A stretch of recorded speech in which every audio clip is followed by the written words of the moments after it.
샬롬.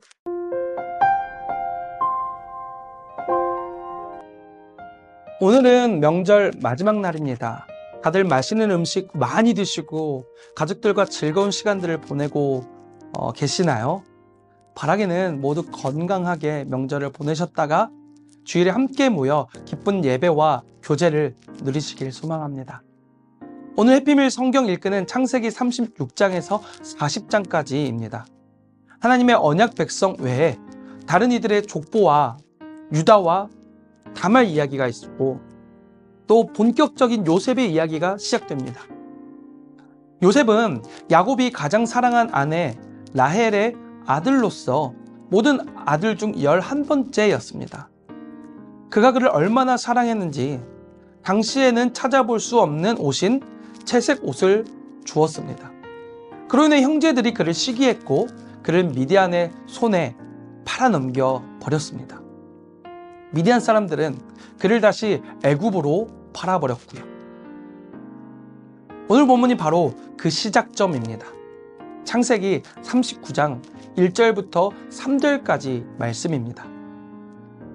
요셉이 이끌려 애굽에 내려가매 바로의 신하 취니대장 애굽 사람 보디발이 그를 그리로 데려간 이스마엘 사람의 손에서 요셉을 사니라.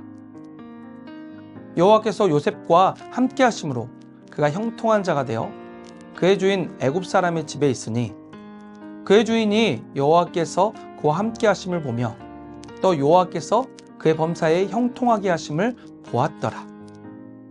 아멘. 형통이라는 사전적 의미는 모든 일이 뜻과 같이 잘 되어 감을 의미합니다. 우리 모두는 형통을 사모합니다. 형통을 싫어하는 사람은 없을 것입니다. 내가 뜻하는 바, 내가 기대하는 바, 내가 이루고 싶은 바를 내 삶에 온전히 이루어지기를 바랍니다. 올 한 해를 시작하면서 우리 각자 이루고 싶은 바가 분명 있을 것입니다. 그것이 우리 삶에 온전히 이루어지기를 바라고 또 지금도 기도하고 계시는 줄로 알고 있는데 우리 모든 평안의 성도님들의 바람과 기대가 하나님의 뜻 가운데 온전히 이루어지시기를 간절히 소망합니다. 하지만 우리 인생사가 그렇듯이 항상 내 삶의 형통은 잘 일어나지 않는 것 같습니다. 전혀 예상하지 못한 방향으로 인생이 흘러갑니다. 그렇기에 한 치 앞도 모르는 인생이라는 표현이 생긴 것 같습니다. 요셉은 정말 한 치 앞도 모르는 인생을 살았습니다. 그의 아버지 집에서 그는 채색 옷을 입으며 아버지의 사랑을 듬뿍 받고 자랐어요. 하지만 그 인생은 순식간에 소용돌이에 휩싸이게 되었습니다. 그는 이스마엘 사람들의 손에 팔려 보디발의 집으로 노예로 가게 되었습니다. 그런데 재밌게도 그런 요셉을 바라보면서 성경은 형통하다라고 평가하고 있습니다. 여러분, 어떻게 그게 형통이 될 수 있을까요? 사랑하는 부모님을 떠나게 되고 가정을 떠나게 되고 호전을 떠나게 되는 것이 어떻게 형통이 되는 것일까요? 어떻게 이런 것을 두고 일이 잘 풀렸다라고 평가할 수 있을까요? 요셉의 이야기는 여기에서 끝나지 않습니다. 그는 보디발의 집에서 가정 총무로 잘 섬겼으나 보디발의 아내 때문에 다시 지하 감옥까지 내려가게 되었습니다. 정말 기구한 인생이 아닙니까? 그의 인생은 계속해서 내리막으로 치닫고 있어요. 전혀 예상할 수 없는 인생입니다. 그런데도 성경은 그런 요셉을 뭐라고 이야기하고 있습니까? 23장은 형통이라고 이야기하고 있습니다. 형통하다. 도무지 형통할 만한 일이 없는데 계속 내리막길만 있는데 성경은 형통이라고 이야기하고 있어요. 우리네 인생도 그렇지 않습니까? 하나님을 잘 믿음이 형통이라고 하는데 내 삶은 도무지 형통이 보이지 않아요. 이런 식으로 신앙생활에도 되는 것일까? 이게 형통이 맞나라는 생각이 들기도 합니다. 오늘 우리는 그러한 고민과 문제의 답을 형통과 붙어 있는 이 하나님이라는 단어로부터 찾을 수 있습니다. 형통이라는 단어 옆에는 늘 하나님이라는 단어, 그러니까 하나님이 함께 하십니다. 하나님께서 함께 하심으로 모든 계획이 하나님의 뜻과 계획대로 흘러갑니다. 그것이 형통이라는 것이죠. 내 눈으로 보면은 형통이 아니에요. 그렇지만 하나님의 눈으로 봤을 때는 형통입니다. 내 계획은 무너지고 쓰러지지만 하나님의 계획은 세워져요. 오늘 이것이 형통이라는 것이죠.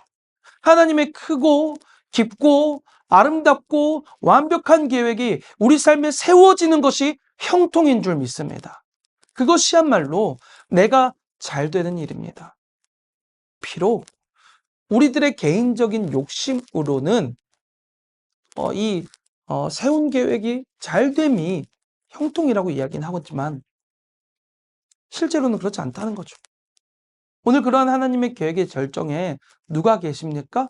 바로 예수 그리스도께서 함께 하십니다. 이 형통의 계획 가운데 예수님께서 그 절정의 자리에 계세요. 예수님이야말로 가장 낮은 곳으로 오신 분이십니다.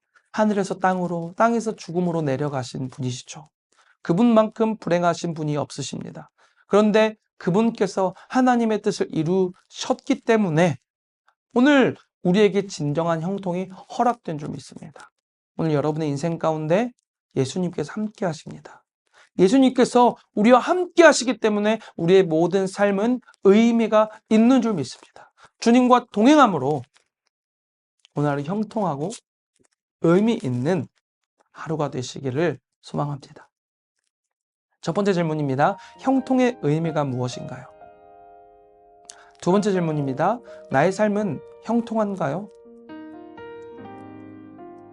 하나님 아버지 감사합니다. 하나님 오늘 우리를 만나주시고 우리를 하나님의 계획 가운데 인도하여 주시면 감사합니다. 오늘 그것이 형통임을 우리가 믿음으로 고백하게 하여 주시옵소서. 하나님 때때로 우리는 내 계획대로 되지 않는다며 불평하고 불만하고 형통하지 못하다라고 이야기하곤 합니다. 하지만 하나님 아버지 오늘 우리가 말씀을 통해 배웠습니다. 내 계획이 무너지고 나의 죄성이 무너질 때 그곳에 하나님의 계획이 세워지고 하나님의 나라가 세워질 때 그것이 형통하다는 사실을 말입니다. 하나님 오늘 이것을 단순히 지식으로 뿐만이 아니라 우리의 감정으로도 이해하고 또 오늘 예수 그리스도를 믿음으로 우리들의 신앙 또한도 바로 세워지기를 소망하오니 주님 우리를 선하게 인도하여 주시옵소서. 그리하여서 하나님 날이 좋든 날이 좋지 않든 늘 하나님을 찬양하는 인생들 되게 하여 주시옵소서. 예수 그리스도 이름으로 기도드립니다. 아멘.